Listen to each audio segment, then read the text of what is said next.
Assalamualaikum warahmatullahi wabarakatuh. Kepada yang terhormat Bapak Pujiono SE AK MSI, selaku dosen pengampu mata kuliah teori akuntansi. Di sini kami dari kelompok 3 kelas akuntansi 2023E akan mempresentasikan materi terkait sejarah perkembangan akuntansi. Sebelumnya, kami akan memperkenalkan nama anggota kami. Di sini ada Nurul Lailatun Nisa dengan NIM 003, ada Gayuh Tria Amelia dengan NIM 026, saya sendiri Adinda Leili Estinintias dengan NIM 050, Sobi Batur Rohmah dengan NIM 058, Andini Nur Komariah dengan NIM 063, dan Risma Dwi Kurniawati dengan NIM 065. Baik, yang pertama yaitu evolusi pembukuan pencatatan berpasangan. Evolusi pembukuan dan pencatatan berpasangan menjadi dua, yaitu peradaban kuno, yaitu Mesopotamia pada tahun 3500 sebelum Masehi. Pencatatan transaksi menggunakan tablet tanah liat oleh scribe. Yang kedua, Mesir, Cina, Yunani, Romawi. Mesir, sistemnya penyimpanan pajak dan audit ketat. Yunani, akuntan publik mengawasi keuangan negara. Untuk Romawi, menggunakan anggaran tahunan untuk mengelola keuangan kerajaan. Yang kedua, munculnya pembukuan berpasangan. Munculnya ini pada abad ke-14 di Italia. Double entry, bookkeeping mulai dipraktikkan pedagang Genewa dan dikodifikasi oleh Luca Pacioli dalam Summa de Arithmetica pada tahun 1494. Sistem ini memperkenalkan debit dan kredit, pencatatan laba berkala, serta penutupan buku. Selanjutnya ada perkembangan prinsip-prinsip akuntansi. Pada tahap yang pertama di sini ada tahap kontribusi manajemen yang terjadi pada 1900 sampai 1933, di mana manajemen memiliki kendali penuh atas pemilihan dari informasi keuangan yang akan diungkapkan di dalam laporan tahunan. Di mana di sini ada hasil pengendalian manajemen. Yang pertama, metode akuntansi tidak didukung oleh teori. Yang kedua, menetapkan taxable income dan memperkecil income tax. Yang ketiga, menyoroti upaya untuk menentukan penghasilan kena pajak dan meminimalkan pajak penghasilan. Teknologi akuntansi dimotivasi oleh keinginan untuk memanipulasi pendapatan. Dan yang terakhir, perusahaan menggunakan metode akuntansi yang berbeda untuk masalah yang sama. Next. Untuk tahap yang kedua, di sini ada tahap kontribusi kelembagaan atau tahap kontribusi institusi. Berlangsung pada tahun 1933 sampai 1959, di mana fase ini ditandai dengan berdirinya dan tumbuhnya peran institusi dalam pengembangan prinsip akuntansi. Lembaga-lembaga ini termasuk Security and Exchange Commission atau SEC, American Institute of Certified Public Accountants atau AIA, dan Committee on Accounting Procedure. SEC juga menentukan informasi yang harus dilaporkan dalam laporan keuangan dan format laporan keuangan. Selanjutnya yaitu tahap kontribusi profesional pada tahun 1959 sampai 1973. Pada tahap ini, lembaga profesional memainkan peran penting dalam pengembangan standar akuntansi. Pada tahun 1959, Dewan Prinsip Akuntansi dan Departemen Riset Akuntansi didirikan dan diberi wewenang untuk mengembangkan prinsip-prinsip akuntansi. Dan untuk tahap yang terakhir yaitu tahap fase politik yang terjadi sejak 1973 hingga sekarang. Nah, pada tahap ini terjadi keterbatasan asosiasi profesional dan manajemen dalam mengembangkan teori akuntansi, memudahkan penerapan standar akuntansi yang dipengaruhi oleh faktor politik.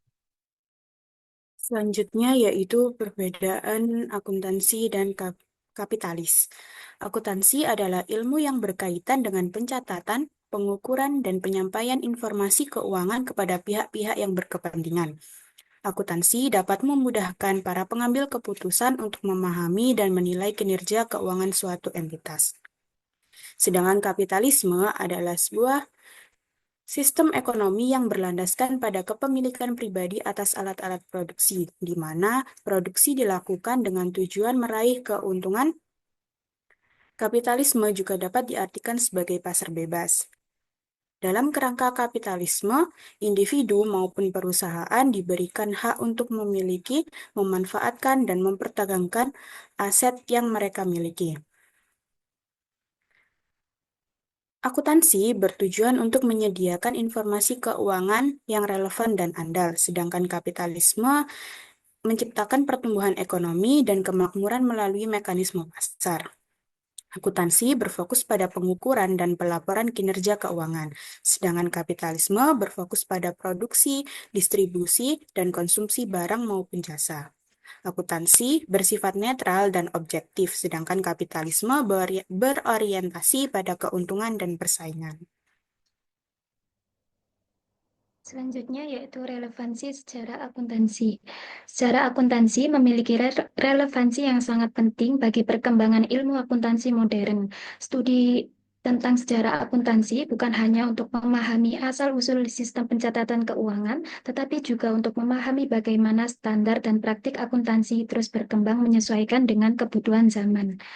Beberapa alasan mengapa memahami sejarah akuntansi itu penting dan relevan adalah sebagai berikut. Yang pertama yaitu akuntansi berkembang berdasarkan kebutuhan ekonomi dan bisnis. Yang kedua yaitu sejarah membantu memahami evolusi regulasi akuntansi. Dan yang ketiga yaitu memahami sejarah akuntansi membantu prediksi masa depan. Kemudian kita akan menjelaskan satu persatu. Yang pertama yaitu akuntansi berkembang berdasarkan kebutuhan ekonomi dan bisnis. Akuntansi sendiri selalu beradaptasi dengan perkembangan ekonomi. Misalnya, ketika ekonomi masih berbasis pertanian, pencatatan keuangan yang diperlukan cukup sederhana.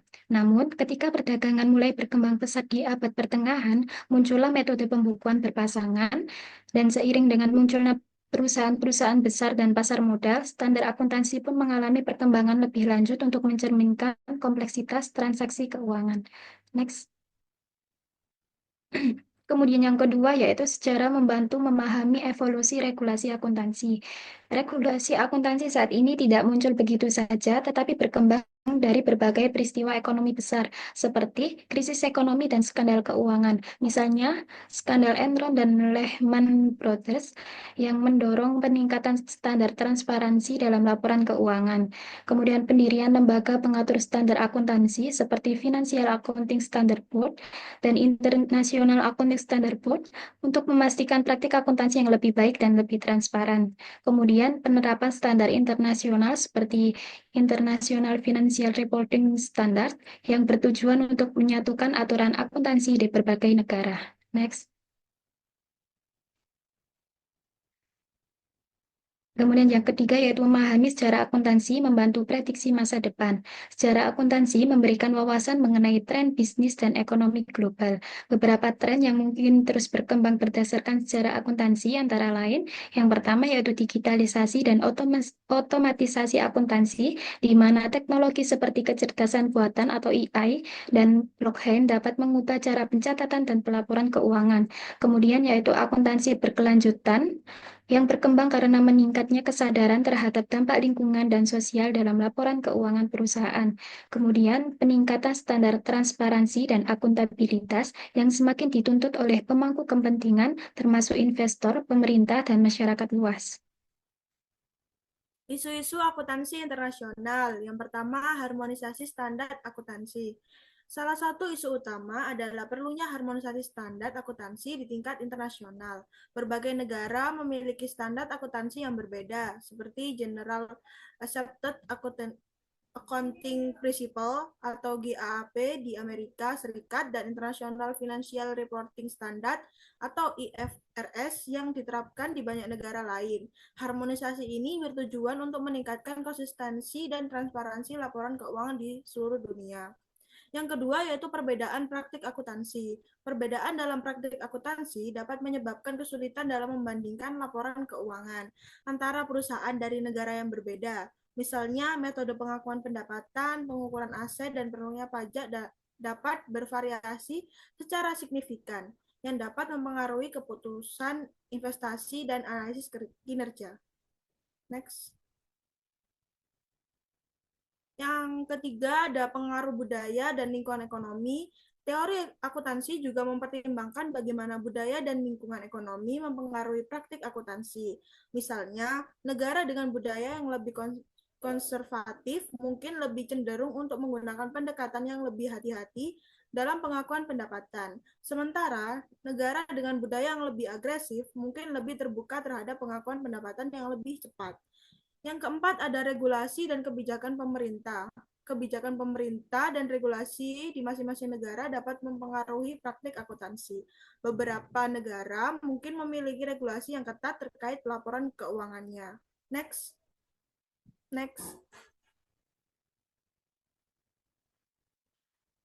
Yang kelima ada transparansi dan akuntabilitas. Isu transparansi dalam laporan keuangan menjadi semakin penting, terutama setelah krisis keuangan global pada tahun 2008. Investor dan pemangku kepentingan lainnya menuntut informasi yang lebih jelas dan akurat tentang kinerja keuangan perusahaan mereka. Yang keenam, perkembangan teknologi. Kemajuan teknologi seperti penggunaan big data dan kecerdasan buatan dalam akuntansi juga mempengaruhi praktik akuntansi internasional. Perusahaan harus beradaptasi dengan perubahan ini dengan mempertimbangkan bagaimana teknologi dapat digunakan untuk meningkatkan akurasi dan efisiensi laporan keuangan mereka. Next.